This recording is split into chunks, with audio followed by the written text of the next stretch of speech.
Guys আমরা এখন আছি বুমলা। তোমরা দেখতেই পাচ্ছ যেটা অরুণাচলে উপস্থিত।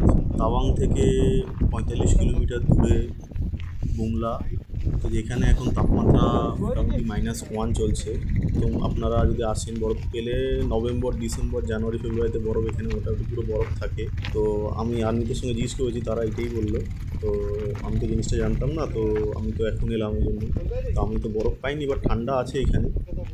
আমরা সি লেভেল থেকে 15,200 ফিট উপরে আছি এখন। তো এরপরে চায়না স্টার্ট। তো এই যে পতাকাটা দেখতে পাচ্ছ, এরপরেই মানে বর্ডার শেষ। এখান থেকে আমাদের আর এন্ট্রি হবে না। আপনারা যদি এখানে আসতে চান তো আপনাদের প্রথমে আসতে হবে দিরাং। দিরাং থেকে 170 কিলোমিটার পরে পড়বে তাওয়াং। তাওয়াং থেকে আপনাদের সকাল সকাল মোটামুটি বেরিয়ে যেতে হবে। 50 to 60 কিলোমিটার ট্রাভেলিং করার পরেই আপনারা চলে আসবেন বুমলা।